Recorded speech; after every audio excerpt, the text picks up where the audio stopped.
Mhm. Hi, everybody. I'm Monty McIntyre, and welcome to Trial Alchemy. Today, I'm delighted to have with me a great trial lawyer from the Sacramento, California area, Dominique Pollara. Dominique's practiced law since 1984. She's a member of the American Board of Trial Advocates, BOTA. She's tried just about 44 cases to verdict in California, Nevada, New York, and she focuses on medical malpractice defense and medical professional advocacy. Now, while she's very talented as a trial lawyer, I'll say when Dominique's not improving her surfing, and she's not getting ready for a trial, she's working on improving her surfing, practicing yoga, skiing in Squaw Valley, cycling in the foothills around Sacramento, fly fishing, and playing with her dogs. So those are all great things. Now, since 2014, she formed her own firm, Pollara Law Group, and she's been practicing with that group, but she's practiced with many other firms before that time. In addition to being a member of ABOTA, she's a member of the International Academy of Trial Lawyers, and she's also part of the American Board of Professional Liability Attorneys. She's board certified in that group in medical malpractice, and she's been a member of the Board of Governors in the past. So without further ado, I want to welcome you, Dominique, to the podcast, and thanks so much for being a guest today. Good morning, Monty. It's nice to be here. Thank you for inviting me.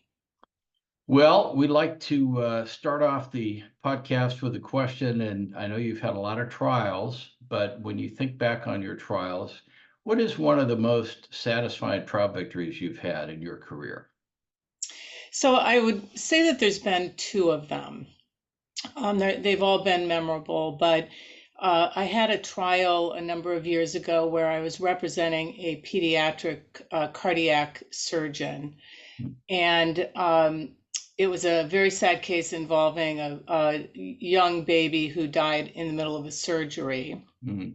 And we were able to get a defense verdict in that case. And I remember afterwards my client really breaking down and becoming extremely emotional about it. And at that point, I really realized that he was getting ready to leave the practice of medicine because of that lawsuit.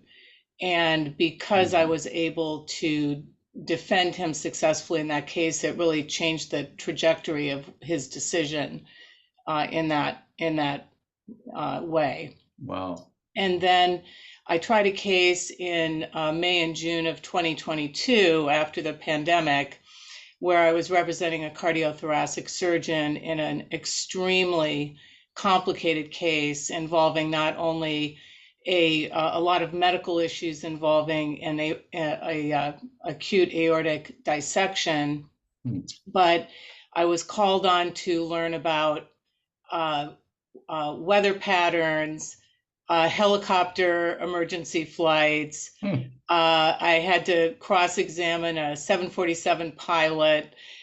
So I really had to stretch my expertise in a lot of areas outside of medical malpractice. And we were able to get a defense verdict in that case in a very, very, very high damages, catastrophic injury matter. So those are the two that kind of stand out for me a little. Well, thanks for sharing those. I mean, what those point out, I think, one of the things we get to do as a trial lawyer is you can make a big difference in somebody's life, like you did in that first example. You really made a difference in your client's life. And doesn't that make you feel great that you've been able to help somebody that way? Yes, I mean, even in cases, I recently lost a case, which thankfully doesn't happen often. And uh, I'd prepared the client because I had an inkling that that was going to happen. And afterwards, he said, even though we lost this case, I feel like I was heard. I feel like you gave me a voice. Hmm. And I think that's really important for us to keep in mind. Oh yeah, it is. And in your first example, one of the things I think we forget in trying cases, we're living in the ocean of trial work. That's our world. But it's not the world for our clients, no matter who they are, and it's a very difficult process. So I can imagine, your first client you mentioned felt terrible about what had happened and then is going through this very tough process of trying a case. So, you know, we got to remember it's really hard on our clients, and we can do our work, but we're kind of used to that system. Now, the other thing I kind of thought was fun is when we try cases, you get to learn new things all the time. So that second trial you mentioned, you're dealing with medical issues all the time, and you have to learn things all the time with that. But how much fun to have to learn about these other issues of helicopters and other kinds of flying. That must have been great. It was really interesting, and having enough, you have to be curious, and you have to be willing to really ask hard questions and admit when you don't know something so that you can learn. Because when you're cross-examining someone who clearly has a lot more experience than you do with a particular subject, you need to be able to really educate yourself, which is a big part of what we do. Yeah, and when you're dealing especially with expert testimony, whatever the subject matter is, as a trial lawyer, you have to become at least as close to the level of the expert on the particular issues. You may not know everything about their area of expertise, but to cross them, you better get pretty well educated, right?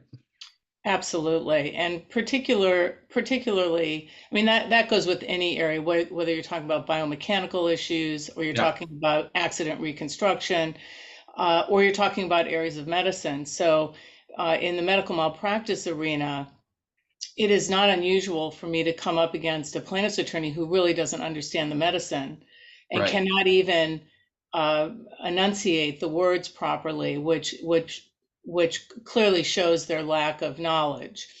And the juries pick up on that as well.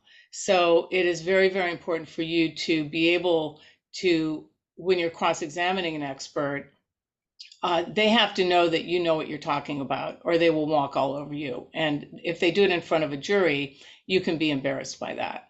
Oh, yeah.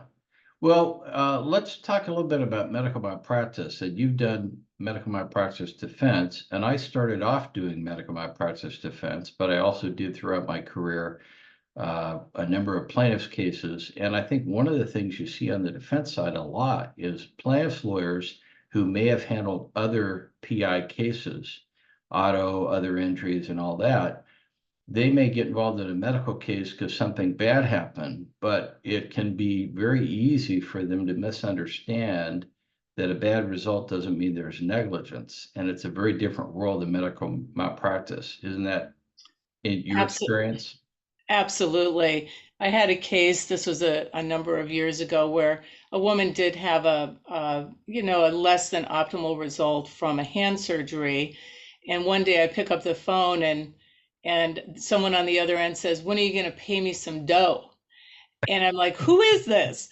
And it turned out to be this attorney. And I just said, look I do not have consent. I have very good expert support.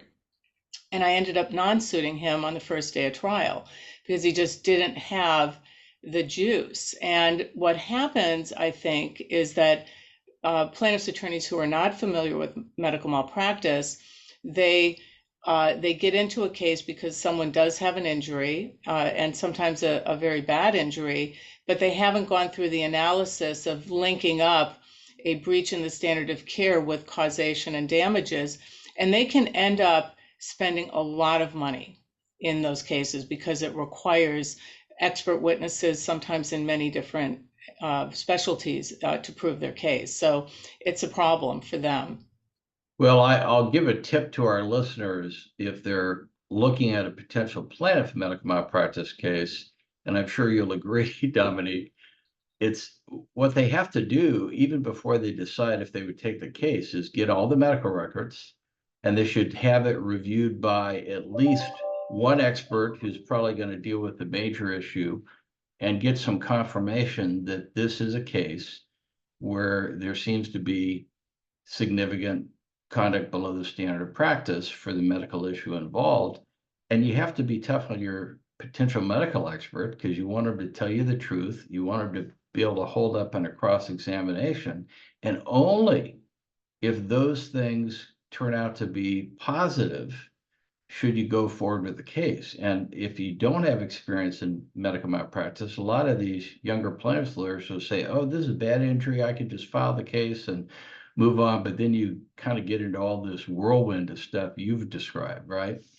I totally agree with that. I am always shocked at the number of cases where I come to learn that the expert was retained uh, days before or maybe a month before expert disclosure. Yeah. And that is definitely a problem. And, recently in January of 2023, the cap in medical malpractice cases in California, the law on the cap was changed. Right. And so we are now seeing a lot of new people who are jumping into medical malpractice plaintiffs work who we've never seen before, who are being drawn in because the cap has increased, and they don't realize that the law has not changed with regard to what they need to prove and what the burden of proof is. And so I think they're going to be sadly disappointed, perhaps, in many cases.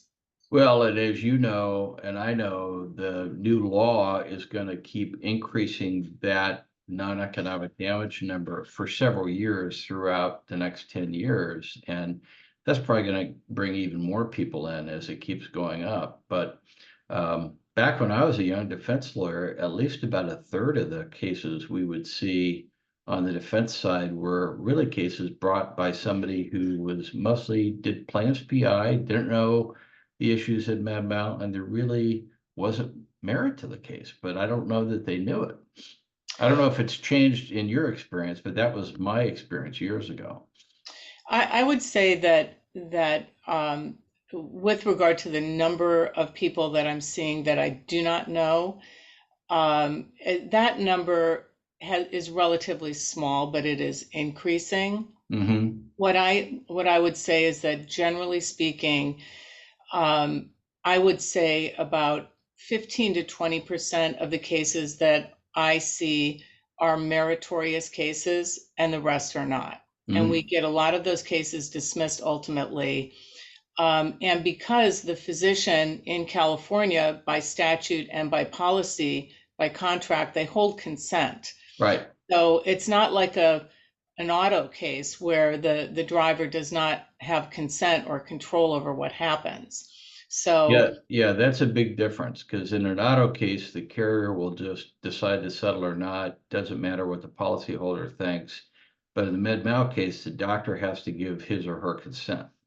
correct. Yeah. Correct. Now, whether there's more pressure put on these physicians as the cap goes up and there's a potential of some excess exposure over their policy, that is always, a risk in any of the cases that we see. But, from my standpoint, I believe philosophically that there has to be a good reason for the client to consent, because particularly with younger physicians, if they start having a track record of being sued and settling cases, it affects their insurability. It affects their employability. It potentially leads to investigations by the medical board, because any settlement over $30,000 requires a mandatory investigation. So there are a lot of ancillary serious potential consequences for these physicians. And so, in my opinion, you really need a good reason, although ultimately it is the client's decision if whether to consent or not. Right. Well, another thing in terms of insurability is if the doctor's getting sued and consenting a lot, the premiums are going to go up a lot too. Yes.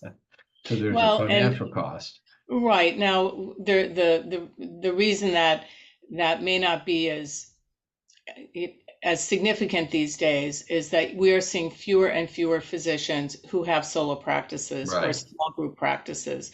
Most of the physicians, there's been a consolidation where most physicians are employed by large multi-specialty medical groups. Right. And so you don't necessarily see that direct, that cause and effect relationship in a particular case, because these multi-specialty medical groups have very large policies. They contract with a carrier where they're insuring hundreds and hundreds of physicians, so it spreads it out. But yes, it definitely impacts. Yeah.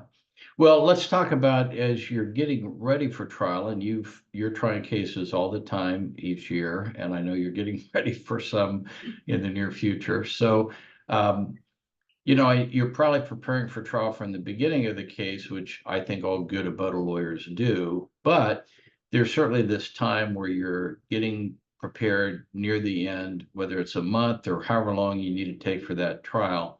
But what's your routine that you've developed over the years for when you're in that final prep time, how you're really getting ready to try that case? What kinds of things do you do?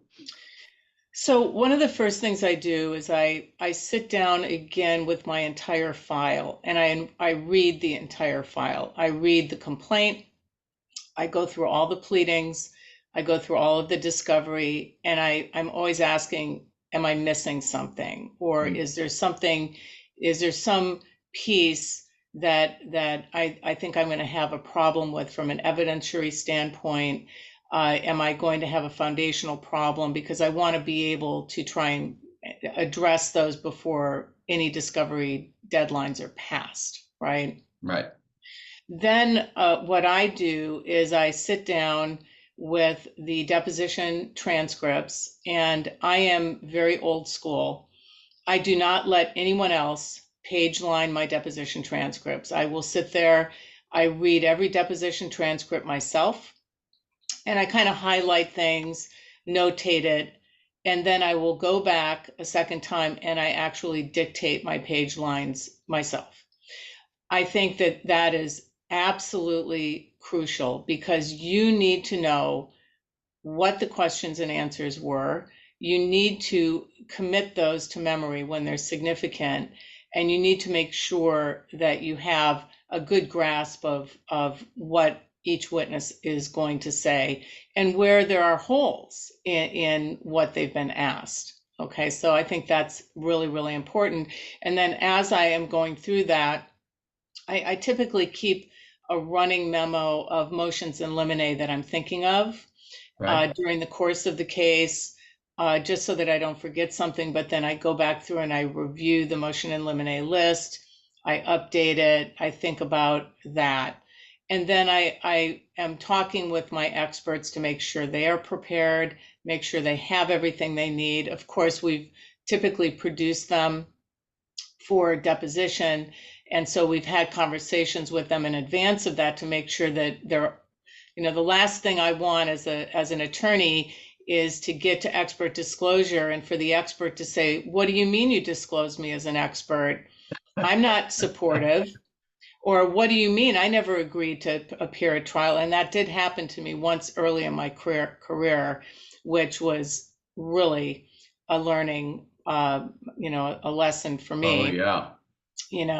So I want to make sure that the experts are completely solid. I want to make sure that they don't have any problem with scheduling. I talk with them about scheduling. I make sure that the client and I have enough preparatory sessions set aside.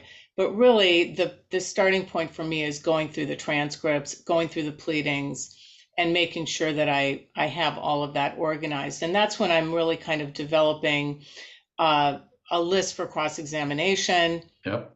a list for direct examination, so I can organize it. And you'll laugh, but I have a box and I have file folders for each witness. And as I go through, I put notes in that file folder. So it reminds me of things that I want to make sure that I don't miss. Oh, that's perfect. Well, I agree with you totally on the old school, read the transcripts, do your page and line yourself. I've always done that in all my trials, whether I was defense or plaintiff lawyer.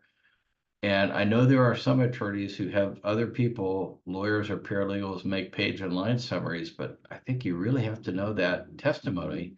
And especially if you're trying to think about what can you use for impeachment, and you got to have a clean question, clean answer, not going into other areas you don't want it to go into. You really have to know that. So I think you're spot on that. Well, and I've had situations, one I can think of that comes to mind very clearly is I was in trial representing a podiatrist in a case, and my client was on the stand, and the plaintiff's attorney thought that he had set up this great zinger moment with trying to impeach him with his deposition testimony. But I know that this attorney does not do his own page lines, Mm. and he had some kind of an outline, and then he pulled out the transcript, and it wasn't there. So, he had to kind of move on to something else, and it kind of, he lost momentum with that. So it's very, very important. And then when I'm in trial, the night before, I re-review my page lines, Yep, re-review, and I hone what I'm doing. But that all, you don't want to wait until the night before you are going to be cross-examining someone to do a page line. I mean, that's a right, waste of your time at that point. right. Well, I think when I've seen paralegals do page lines, they're too general. They're not specific enough. And if you want to just get a general sense of what happened, that's okay, but you can't use that to cross in trial. And you really have to have a verbatim quote. What was the question? What was the entire answer?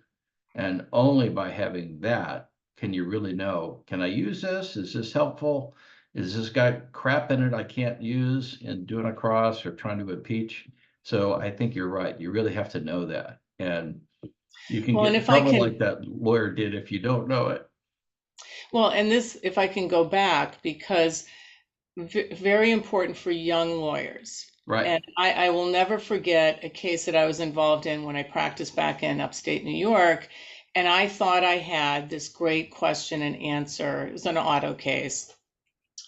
And the problem was that the witness interrupted me, and then I interrupted the witness. So I did not have a clear question and answer. And when I read it to the jury, they're like, well, what are you talking about? The impact was completely lost, Right. even though it was good testimony, but I didn't get it the way it needed to be at deposition. So really, when you are taking depositions, it's very important that you are always keeping in mind, how am I going to use this at trial? And if you don't have a clear question and answer, you need to make sure that you get it at deposition so that you can use it.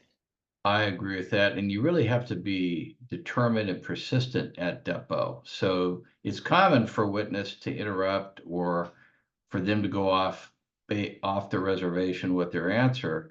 So you really have to be thinking, what would this look like? Is it a clean question and clean answer? Can I use this later at trial? And if it's not, you got to re-ask the question and get it clear, right?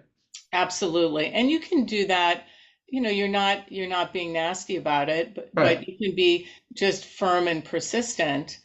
And, if you get an objection from opposing counsel, oh, he or she already answered the question, you just have to politely but firmly say, no, I did not get a direct answer to this question. Here's the question, and get Right. an answer to it. Exactly. You just have to be persistent and that importance of having a clear question and answer relates to your cross that you could do with it, whether you're going to impeach them using reading the transcript, showing the transcript, or showing a video clip, it's got to be clear.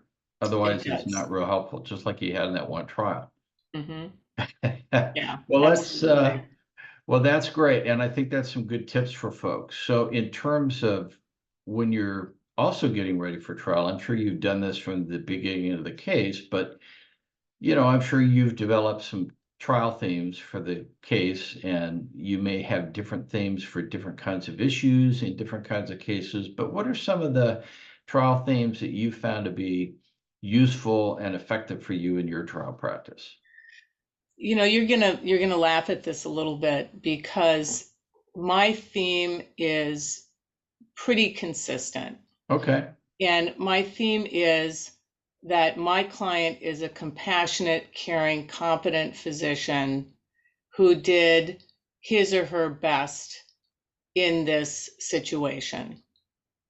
That is a very simple message. So I don't really get super fancy with it. I think that it can backfire on me. Right. Um, Now, I think that there are a lot of other cases where you do have themes that you want to develop, and I've seen plaintiffs, attorneys try to develop themes, some more effectively than others, but really in the medical malpractice arena, for the most part, my theme is this is a compassionate, competent, caring doctor who did not abandon this patient, who stuck by this patient, who did everything in his or her power to help the patient. Because, let's be frank, in every one of my cases, something bad has happened to the Right. patient.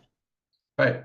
Well, Um, I think that's a great thing for the defense in medical malpractice cases because, one of the things the jurors are thinking about often in deliberation is they may realize that something bad happened, but I think they do pay attention to, wait a second, he or she were doing their best. They're trying to help the patient.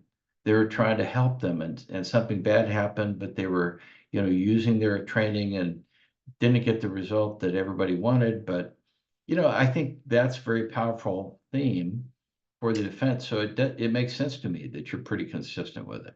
Have you well, heard any themes from the other side, the plaintiff side, that you thought, hey, that was a pretty good theme during your trials?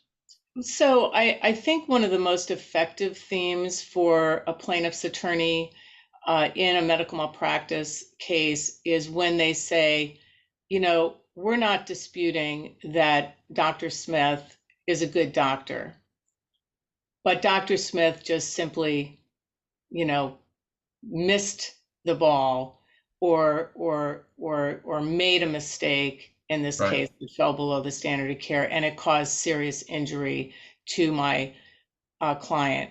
I think that when, just as a general matter, in medical malpractice cases, when the plaintiff's attorney tries to vilify the physician, it does not work well. Right. Now, there's some exceptions to that. If I have a client who is arrogant, or there's issues in the case where it appears that the doctor, blew off the patient or was not paying attention or was not responding to nurses, that's a problem for the defense, right? Right. But typically, when the plaintiff's attorney gets up in front of a jury and says, Dr. Smith is a nice person, we're not, he or she is a good doctor, but that doctor did not comply with the standard of care on this occasion, and this is why. That is really very effective, and I think that kind of goes into, maybe one of your questions down the road.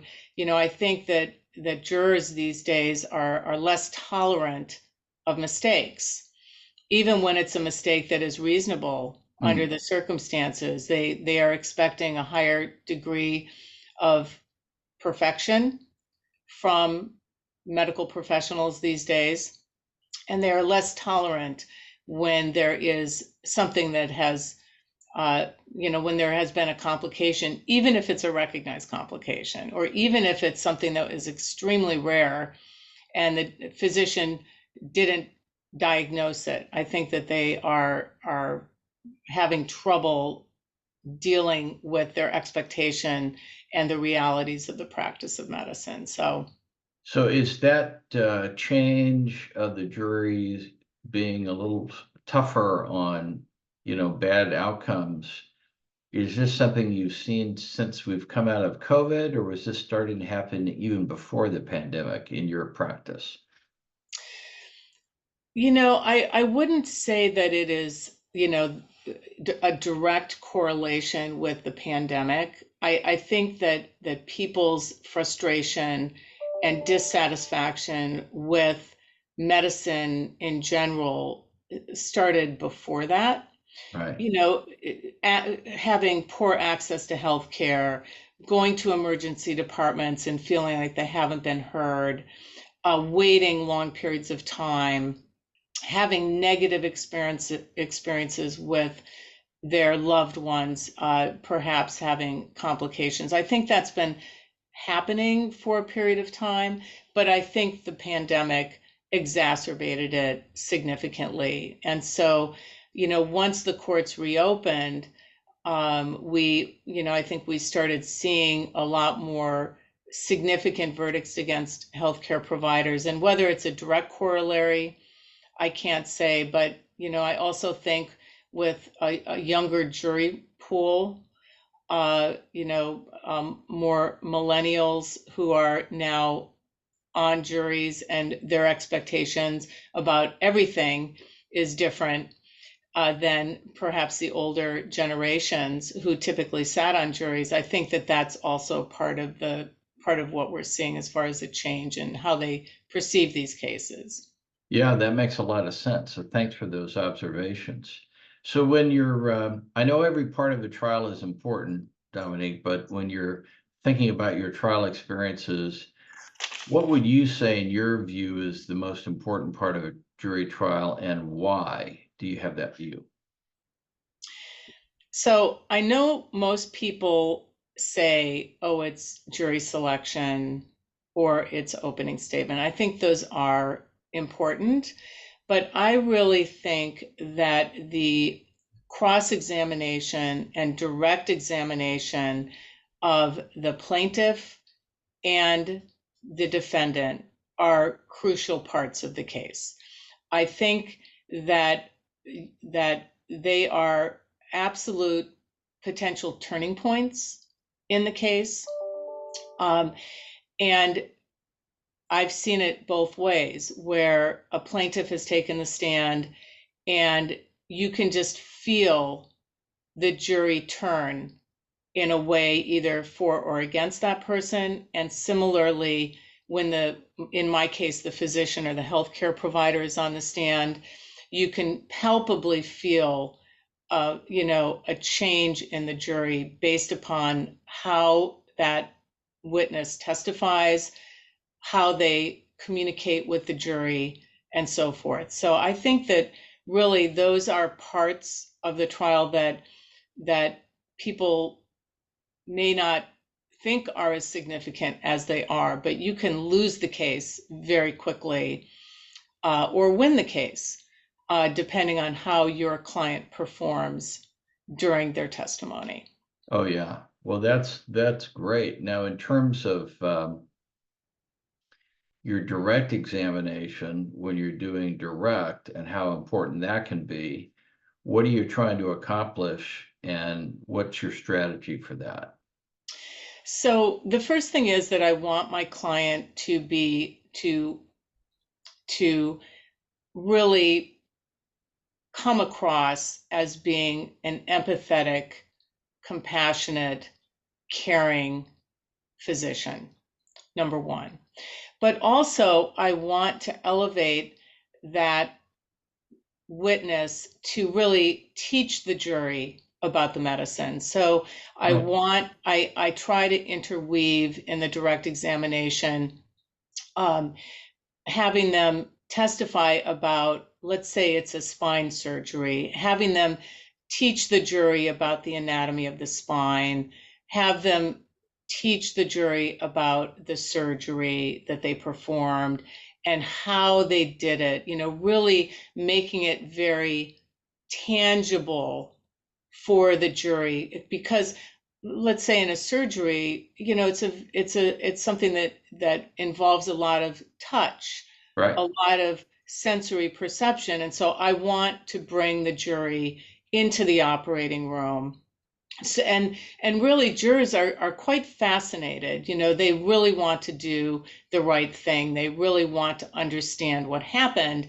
And they are many times really mesmerized by being brought into the operating room or brought into the examining room. So that you want to really break it down in a way where it's like they're sitting right there with my client as they're going through whatever it is, right? And What their thought process is. in explaining the medicine or the procedure, do you work with your client to help them speak and describe it in a simple way and because they know so much, and they're usually speaking with medical professionals. Do you help them make it so it's understandable to the lay jury?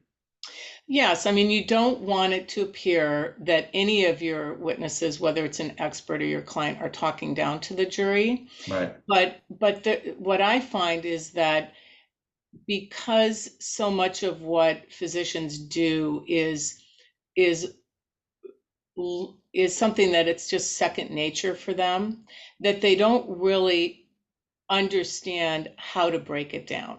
right, And so, yeah, I spend a lot of time working with them to try and break it down so that they can really explain it. So I'll give you an example. I had a case where a patient died after a radical orchiectomy, which is where you remove the testicle for concerns over cancer. And the allegation was that the doctor had not properly sutured the artery, the testicular artery, and the patient bled to death. mm, So I spent a lot of time with my client getting her to really focus on how she ties the sutures and what she is feeling as she is tying the sutures, and how did she know that the suture was tight enough, that it was solid, that it felt right. And so getting them to really think about it in that way as an example, so that they can then explain that to a jury, so the jury can understand that the doctor is feeling something, they're just not making an assumption, right. is really important. And so, I mean, part of what you do as a good trial lawyer is you're spending time to help prepare your client to be a witness on direct exam. And you're also, I'm sure, helping them to get ready for cross, but you really do have to spend time working with your clients so they're ready to give even the direct exam testimony. Absolutely. Ha- Absolutely. I spend a lot of time with my clients getting them ready for trial. And usually by the time we are we are getting ready for trial, they've made the decision that they're all in for the trial. Even, there's always a level of anxiety and nervousness on their part, which I spend a lot of time orienting them to the courtroom, orienting them to the process, because I think education is really important in that regard. But then spending a lot of time going through like who they are as a person, why did they get into medicine, talking with them about their background and their family, so I really know those things. Right. And then getting them to talk about what they love about medicine and why they care about their patients. And then, that really allows that discussion to go forward.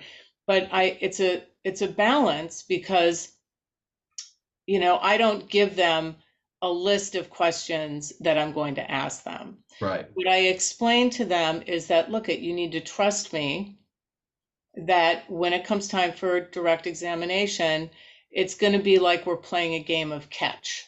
And I'm going to throw you the ball, and then you're going to throw it back to me, and it's going to it's not like I'm trying to strike you out. Right. I'm throwing you a softball, because I explain I can only ask you open-ended questions. Yep. And so this is the way it's going to be. And you need to trust me that if I want more information, I'll ask a follow-up question. And most of my clients get it, some of them don't. But, so, but it's a process. It's a process. Now, in terms of cross, and that can be critical in the trial, I agree too. What's your approach to cross? Are you using the more traditional closed kind of a cross where you're controlling the witness and really trying to make the points you want? What's your strategy on cross? It depends on the witness.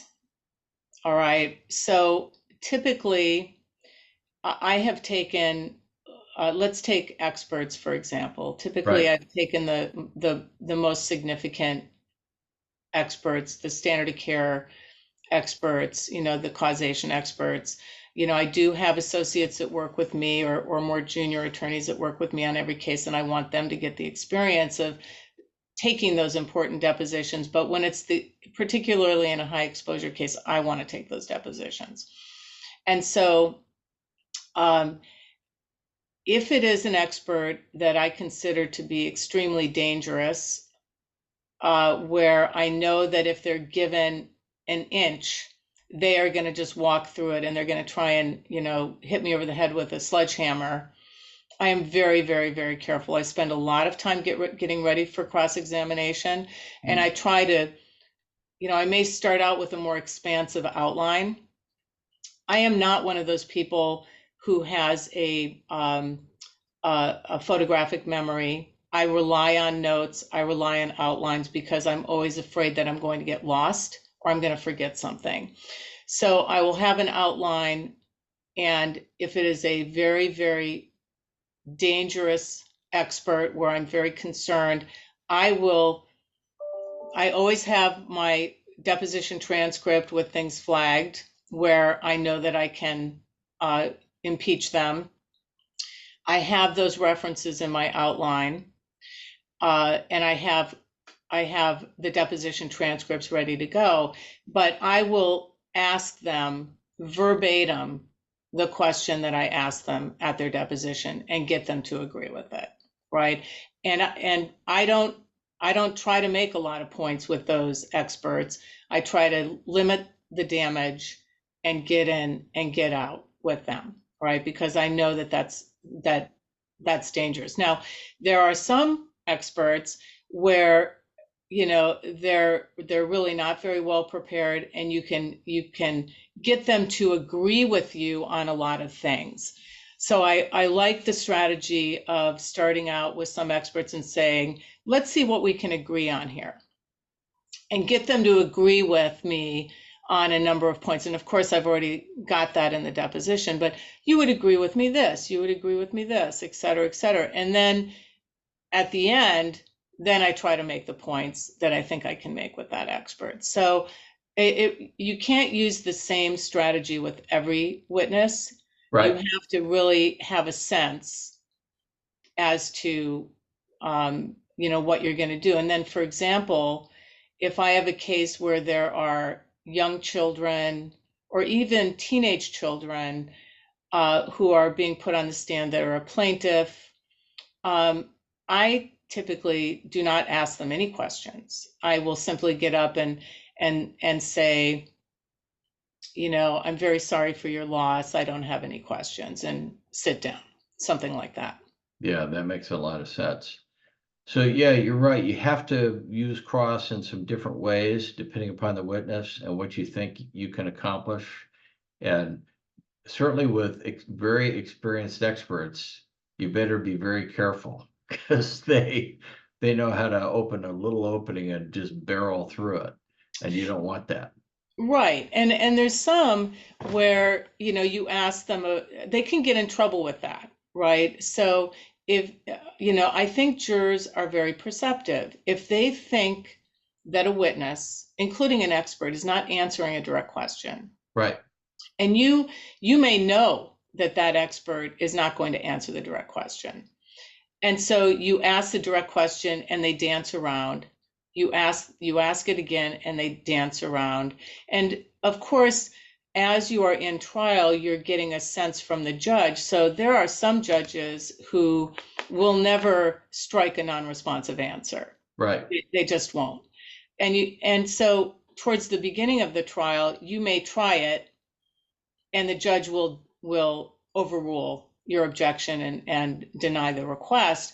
And so okay, I'm not going to do that again because I know that they're not going to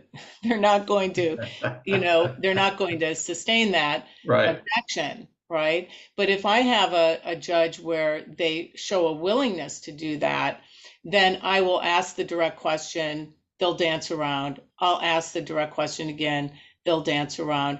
Then I may, get the court involved and say, Your Honor, I'd like a direct answer to the question, and see if they'll admonish the witness and get them to answer. So you have to know your judge, and you have to know the witness as well, because jurors don't like that when people are not answering questions. Right. Well, and that brings up another good point. You got to know your judge, and jurors don't like different things. So if they may not like a witness who's not answering questions, but you also got to be careful, even if you could make these technical objections, you may not want to be objecting all the time because jurors also may feel you're trying to hide something. And there's also a credibility issue going on where if you object fairly and frequently, but every time you object, the judge sustains it, that gives you great credibility. Whereas you're objecting all the time and they're overruling some, sustaining, that's not good for your credibility. What's your view in terms of objecting and how much you may do it, even if you're technically entitled to do it? Generally speaking, I try to keep my objections to a bare minimum. I spend a lot of time preparing my witnesses so that they can confront bad questions, and they can basically respond to a question in a way that is intelligent and direct, including saying things like, I can't answer that question the way you've asked it, or the way you've asked the question is not accurate, or, I would need to give an explanation. I can't answer that yes or no, whatever the case may be. I've had the experience on many occasions where I'm sitting there at counsel table and my witness is on the stand and the judge is looking at me, waiting for me to make an objection. And they're like, and I can see the look in their face, like, why aren't you objecting? And, I think it's very important, particularly as a female trial lawyer, to not become emotional, to not react. And so I will just sit there, and then eventually, if it gets bad enough, I will object. And the judge has almost made the ruling before I finished making the objection. So you really, you want to, right from the beginning, establish with the judge that you know what you're doing, you know what proper objections are, you know when to make an objection, and they will then, in many cases, look to you or look at you, and you can kind of get a little bit of a clue as to, what they're thinking. But I try to keep them to a minimum, because I think the jury does think that you're trying to hide something. And if the jury's fallen asleep, if you make an objection, it's just going to wake them up and they're going to go, wait, this must be important because she objected. Right. So Yeah, you got to be strategic about these things. So I had a case, this is a number of years ago, with another fellow, a BOTA member. And I think I objected once during the entire trial, and I think he objected once during the entire trial. And I unfortunately had to go to another trial when that one was over. So one of my partners took the verdict for me, and the judge said, and I think this is a huge compliment, said to my partner and to the plaintiff's attorney, I didn't even need to be here. Right? right. And that's really the way it should be. I mean, jurors, in my opinion, do not like to see attorneys fighting. They know it is a waste of time. They get very, very frustrated and angry if they are cooling their heels. They want things to move quickly and smoothly, and they do not like fighting. And the court personnel don't either. Right. And that goes to, you're a member of a BOTA, I'm a member of a BOTA, and a BOTA really promotes these qualities of professionalism, courtesy, respecting the rule of law. And what you're talking about there is the two of you, BOTA lawyers, tried the case the right way, and the judge had that wonderful feeling. I didn't even need to be here because you knew what you were doing, and the jury heard all the evidence. I don't need to be a referee over you guys fighting. That's great. But that's what everybody should strive for. You agree? Well, I do agree with that. I think that that there's two things I would say. One is I truly believe that attorneys need to be ambassadors for the profession. Our profession has a very negative reputation right now. And every time we are in court, we're in front of the public, whether it's a jury or a witness or in a deposition, we are there representing our profession. And if we act badly, it reflects badly on all of us. And if we behave well, it gives people a good impression of our civil jury system. So I think that is very, very important.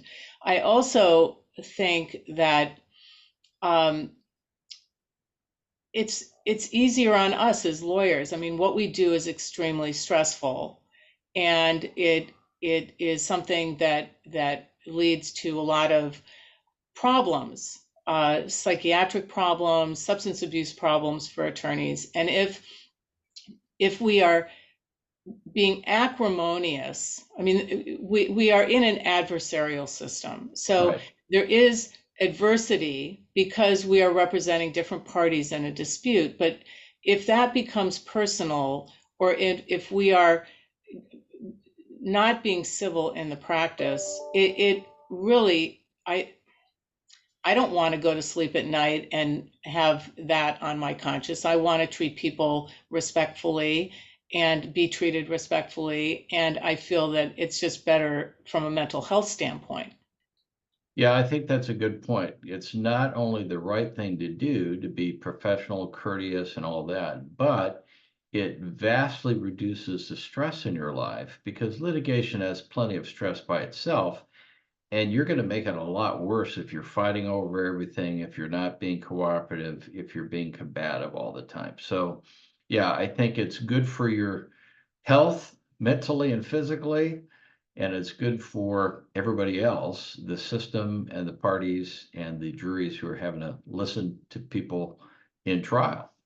So Well, those and are, and jurors, they pick up on that, yep, right? And they do. and I think that you know jurors eventually, they're told during the case that they cannot talk about the case, but afterwards they talk about their experience. And as a member of ABOTA who believes in the Seventh Amendment right to a civil jury trial, we want people to really be invested in the system and be willing to participate in the system.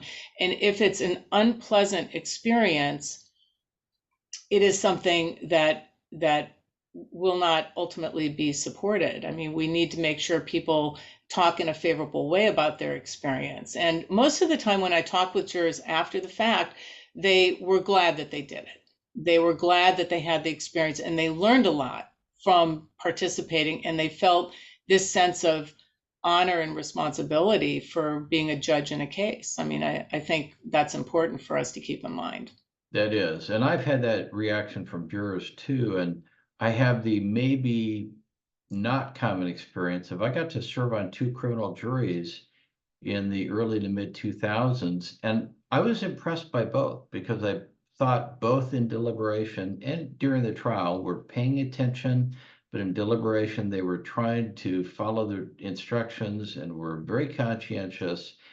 And so I think they do their best, and I think they really do try to do the job they're given as a juror. And it's a good system because they have that attitude. Absolutely. I mean, when I talk with jurors after verdicts, it's interesting. They may not get to the right decision based upon what I thought was important, but they most of the time they get it right. Whatever it is, they get it right. Well, that was my experience with those two juries because watching in the deliberation room, they don't process and analyze the issues like we let judges and lawyers do, and they don't do it. They'll listen to the instructions, but they process it in their own way based upon their own wisdom and common sense. I think they almost always, but they usually get to the right answer. They just do it a different way than we would. And so the system does work. Those founding fathers are pretty Mhm. smart to give us that right to a jury trial. Absolutely. Well, we've talked about a lot of the different portions of the trial. Maybe we'll cover a couple of things before we're getting near the end because we're getting a little closer there. But do you have any particular strategies that you use when you're trying to pick a jury at the beginning of trial that you follow? I think it's important to, if you have a bad fact in the case or an issue that you're really concerned about, you need to find a way to ask about it. You know, judges these days, I practice both in Nevada and in California, and in Nevada, jury selection is very, very quick. You're done picking the jury in half a day of that. I mean, they do not put up with a lot of questions by attorneys. And there are some judges in California who are very much limiting the ability to voir dire the jury. So the time that you have, and usually by the time the defense gets up to voir dire, the jury panel is really tired of the whole process, right? So you want to pick those few issues and you really want to get the jury talking. You know, it is not effective to be asking people to agree with you on certain things, right? Oh, you would agree with this, you would agree with that. You know, you want to ask open-ended questions. Well, what do you think about this? And what do you think about what Ms. Smith said? And you know, this is a potential issue in the case, you know, does this, you know, what do you think about that? So I think that's really important to do with the jury. But, you know, picking a jury is really, it's an art form.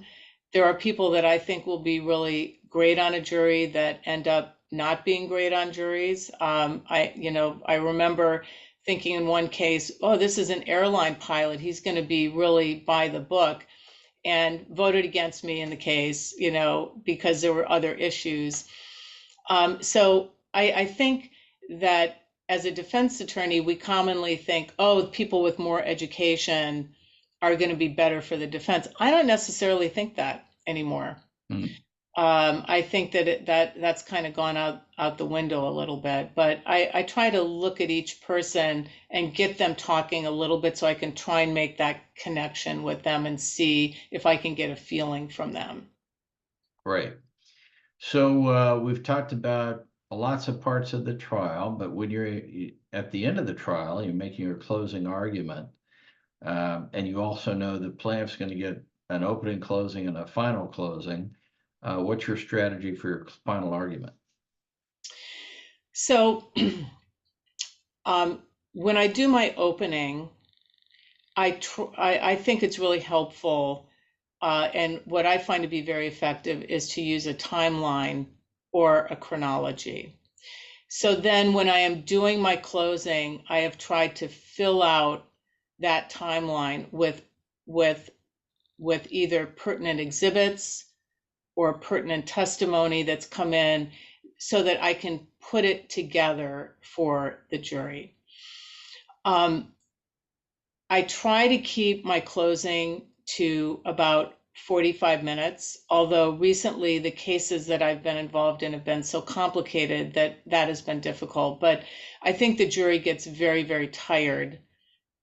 And, you know, they've heard really enough. But I want to use that timeline to try and bring them back to what the testimony is on certain points. And then I try to also interweave the jury instructions Right, and the verdict form so that they know that, you know, it doesn't have to be all 12, that it's 9 out of 12. And this right. is the first question. So I use the verdict form to try and organize, you know, how I'm talking about the facts in a way that makes sense so that they're focusing on, you know, standard of care and negligence first, and they may not get to causation, and I explain to them why they shouldn't get to causation, and then I'll do it that way. So I organize it through a chronology and the special verdict form primarily. So in your final argument, I'm sure you're going to explain why there's no negligence, and maybe they don't get to causation, or if they get to causation, there's no causation. Now, do you have a practice of talking about damages just in case they get to it in general, or are there some cases where you don't talk about damages? If there is a component of economic damages in the case, I think it's very important to talk about damages. Right. And so, I have spent time where I've cross-examined their economic damages experts. And so I think it is a mistake not to talk about damages. I know that some defense attorneys shy away from it because they think, oh, if I talk about it, it's going to be considered to be a concession. But if you don't talk about it, then you haven't given the jury another perspective if they get to that point. So I think you're doing a disservice to the defendant if you don't talk about it, right? I agree with you. Yeah, absolutely. And what I typically say is, I don't think you're going to get to this point, ladies and gentlemen, but this is my only opportunity to speak with you. And so I would not be doing my job if I didn't at least address it briefly. And then I hit the high points and I leave it, right? Right. So that's typically what I do. Now, if it's a non-economic damages case, because in most of my cases, it's a capped You've got a non-economic cap. Right. situation. So I don't spend as much time on that, but I typically will acknowledge, that the plaintiff is a really nice person, and this is really unfortunate, but it's not due to any negligence. And we can all agree that this person has had a tough go of it. I Yeah. always want to do that I do it in jury selection. Yeah. Well, even though in most of your cases the damages are capped, and now at least this year it's been 350,000. Do you ever give them any kind of information or analogies to try to help them as they try to figure out, well, how do you put dollars to what's happened if you get to that point? Because they're not given any precise method and they don't have any formula. So do you give them anything to help them? I typically have not. I mean, Hmm. usually what happens is the plaintiff's attorney, like I've had them talk about Picasso paintings or Right, 25 cents a day or things like that. And I, sometimes you have to react on the fly to things like that, right? That's right. just not reality. But I'm sorry, I can't be more help on that. It's just, I typically go back to the jury instruction and say, this is where, the heavy lifting is about to start for you guys, Yeah, because now we're gonna hand this to you and you're gonna have to go in and you will have the jury instruction. And I've typically introduced the jury instructions to them, and following the law uh, that the judge gives to them. I talk about that in voir dire, and I talk about it in closing. So, it is a vague jury instruction. it Um, is. But yeah. that's all right. I appreciate you telling us what you do. That's great. So, Dominique, this has been a wonderful discussion. We're just about at the end here, but thank you so much for sharing your experience and wisdom. And I like to finish with, what advice would you give somebody who's a younger, less experienced attorney who wants to become a very good trial lawyer? Maybe it's advice you got when you were younger. Maybe it's advice you've just learned over the years you practice. But what Mhm. advice would you give somebody like that?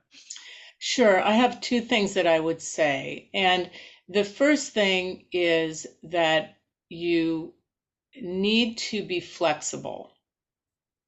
So one of the things that you don't want to do is put blinders on and and and just plow ahead, regardless of how the testimony or the evidence is coming in. You need to be able to react, and you need to be you need to be able to do that in a way that's very positive. So how can I use this? Okay, this happened. Now what can I do with this, right? I've seen a lot of young lawyers and even more experienced lawyers where they've got their theory, they've got like their plan, and they will never vary from that plan, even if things aren't falling in place for them. So Yeah. I think flexibility is really something that you need to just have an open mind for, right? That's Right. number one. And then number two, you have to be curious as a lawyer. You need to be curious and you need to listen. So when you're in a deposition or when you're in trial, it's not just about asking the questions. You have to listen to what the witness is saying. You have to listen to what the judge is saying. You have to see what the judge is doing with nonverbal communication. Same thing with the jury. So you have to keep your perceptions open so that you can really get you have to be present, you have to be in the moment and listening and reacting rather than just following a script. Absolutely. Well, being in the moment and present and listening with any witness, whether it's direct or cross, you really do have to listen. And then you may go in some new direction because of what they say, but that's where you might hit some gold that you would never find if you're stuck to some script, right? Yeah, absolutely. Absolutely. Or if you're getting a signal from the judge that judge is just really super, not receptive, continuing to object when you have a judge who's given you the stiff arm, your credibility in front of that jury is going to be diminished because they're going to be looking to the judge. So you need to make your record. You need to make sure that you are making a proper record, but also you don't want to be banging your head against a concrete wall and making yourself and your client look bad. Absolutely. Well, Dominique, thank you so much for being a guest today. It's been a great time talking with you, and I know the people who listen to this are going to learn a ton of stuff. So thank you very, very much. Well, thanks for inviting me, Monty. It was my pleasure. Okay.